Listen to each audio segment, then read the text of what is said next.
Hello ವೀಕ್ಷಕರೇ, ಇವತ್ತು ನಾನು ನಾಗರ ಪಂಚಮಿ ಹಬ್ಬಕ್ಕೆ ಮಾಡೋ ಉರ್ಗಡ್ಲೆ ತಂಬಿಟ್ಟು ಹೇಗೆ ಮಾಡೋದು ಅಂತ ತೋರಿಸ್ತೀನಿ.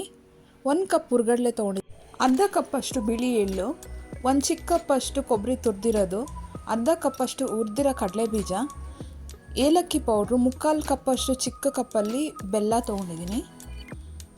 ಮೊದಲು ಉರ್ಗಡ್ಲೆನ ಫೈನ್ ಪೌಡ್ರ್ ಮಾಡ್ಕೊಬೇಕು ನುಣ್ಣಗೆ. ಹುರಿದಿರೋ ಕಡಲೆ ಬೀಜನೂ ಅದಕ್ಕೆ ಹಾಕಿ 1-2 ಸರಿ ತಿರುಗಿಸಿದ್ರೆ ಸಾಕು.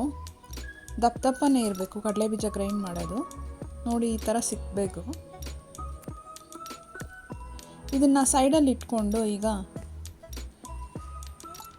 ಬಿಳಿ ಎಳ್ಳು ಇತ್ತಲ್ಲ ಅದನ್ನು ಹುರ್ಕೊಬೇಕು. ಮೊದಲು ಅದ್ರ ಘಮ ಬರೋ ತನಕ ಒಂದು ಸರಿ ಹುರ್ಕೊಬೇಕು, ಹಸಿ ವಾಸನೆ ಹೋಗಿ. ಇದು ಸ್ವಲ್ಪ ಹುರಿದಿರೋ ಥರ ಆದಮೇಲೆ ಇದಕ್ಕೆ ನಾವು ಕೊಬ್ಬರಿ ತುರಿದಿಟ್ಟಿದ್ದ ಕೊಬ್ಬರಿನ ಹಾಕಬೇಕು.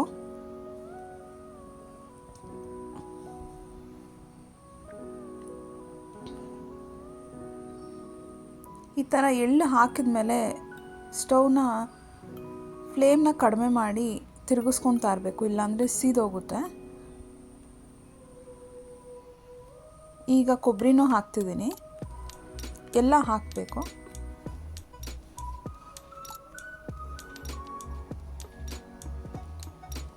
ಇದನ್ನು ಈ ಥರ ಒಂದು ಸರಿ ತಿರುಗಿಸ್ಕೊಂಡು ಸ್ಟವ್ನ ಆಫ್ ಮಾಡ್ಕೊಂಡ್ಬಿಡ್ಬೇಕು. ಆ ಬಿಸಿಲೇ ಕೊಬ್ಬರಿ ಸ್ವಲ್ಪ ರೋಸ್ಟ್ ಆಗಿರೋ ಥರ ಆದರೆ ಸಾಕು. ಒಣಗಿರೋ ಕೊಬ್ಬರಿ ಆಗಿರೋದ್ರಿಂದ ಏನು ತುಂಬ ಫ್ರೈ ಮಾಡಬೇಕಾಗಿಲ್ಲ. ಈ ಥರ ತಿರುಗಿಸ್ಕೊಂಡ್ರೆ ಸಾಕು.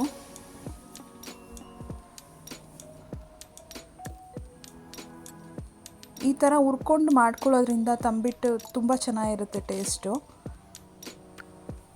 ಉರ್ಗಡ್ಲೆ ಹಾಕಿರೋದ್ರಿಂದ ಬಾಯಲ್ಲಿಟ್ಟರೆ ಹಾಗೆ ಕರಗೋಗುತ್ತೆ. ಕಡಲೆ ಬೀಜ, ಎಳ್ಳು, ಕೊಬ್ಬರಿ ಎಲ್ಲ ಹಾಕಿರೋದ್ರಿಂದ ಟೇಸ್ಟು ತುಂಬ ಚೆನ್ನಾಗಿರುತ್ತೆ. ಒಂದು ಅರ್ಧ ಸ್ಪೂನಷ್ಟು ಏಲಕ್ಕಿ ಪೌಡ್ರ್ ಹಾಕ್ತಿದ್ದೀನಿ. ಈಗ ಬೆಲ್ಲ ಪಾಕ ಮಾಡ್ಕೊಳ್ಳೋದಕ್ಕೆ ಸ್ಟವ್ ಆನ್ ಮಾಡಿಕೊಂಡು ಒಂದು ಪ್ಯಾನ್ ಇಟ್ಕೊಂಡಿದ್ದೀನಿ. 3/4 ಕಪ್ಪಷ್ಟು ಬೆಲ್ಲ ಹಾಕಿ ಒಂದು 4-5 ಸ್ಪೂನಷ್ಟು ನೀರು ಹಾಕಿದ್ರೆ ಸಾಕು. ಬೆಲ್ಲ ಕರಗಿ ಒಂದು ಕುದಿ ಬರ್ತಾ ಇರೋ ಹಾಗಿದ್ದರೆ ಸಾಕು. ಇದು ಪಾಕ ಮಾಡಬೇಕು ಅಂತಿಲ್ಲ. 1 ಕಪ್ಪಷ್ಟು ಉರ್ಗಡ್ಲೆ ತೊಗೊಂಡ್ರೆ ನಾವು 3/4 ಕಪ್ಪಷ್ಟು ಬೆಲ್ಲ ತೊಗೋಬೇಕು, ಆವಾಗ ಪರ್ಫೆಕ್ಟಾಗಿರುತ್ತೆ.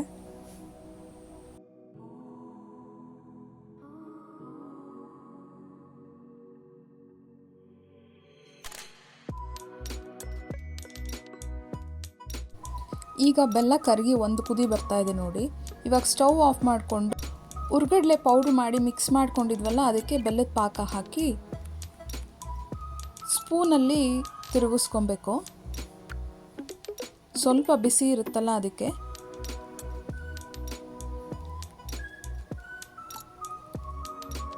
ಈ ಥರ ಬೇಗ ಪಾಕ ಹಾಕಿದ ತಕ್ಷಣ ಎಲ್ಲ ಒಂದು ಸರಿ ಮಿಕ್ಸ್ ಮಾಡ್ಕೊಬೇಕು. ಮಿಕ್ಸ್ ಮಾಡ್ಕೊಂಡಿದ್ದಾದ್ಮೇಲಿಂದ ಕೈಯಲ್ಲಿ ನಾವು ಅದನ್ನು ಉಂಡೆ ಮಾಡ್ಕೊಬೋದು.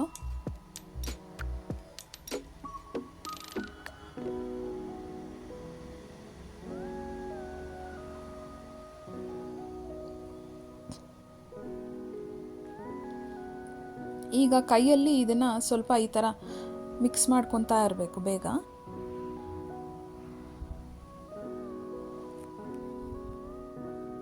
ತುಂಬ ಸಾಫ್ಟಾಗಿರುತ್ತೆ. ನಾವು ಎಷ್ಟು ದಿನ ಇಟ್ಟರೂ ಏನು ಇದು ಹುರಿದಿರೋದ್ರಿಂದ ಹಸಿ ವಾಸನೆ ಬರಲ್ಲ. ತುಂಬ ಸಾಫ್ಟಾಗಿರುತ್ತೆ ಎಷ್ಟು ದಿನ ಆದರೂ. ತಿನ್ನೋದಕ್ಕೂ ತುಂಬ ಟೇಸ್ಟಿಯಾಗಿ ಚೆನ್ನಾಗಿರುತ್ತೆ. ನಾವು ಬೇಸನ್ ಲಡ್ಡು ತಿಂದಾಗೆ ಆಗುತ್ತೆ, ತುಂಬ ಚೆನ್ನಾಗಿರುತ್ತೆ.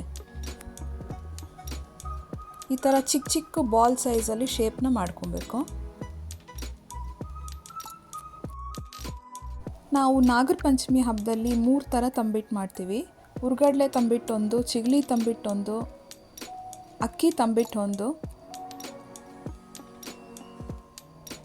ಅದರಲ್ಲಿ ಈ ತಂಬಿಟ್ಟು ತುಂಬ ಟೇಸ್ಟಿಯಾಗಿರುತ್ತೆ, ತಿನ್ನೋಕ್ಕೆ ತುಂಬ ಚೆನ್ನಾಗಿರುತ್ತೆ.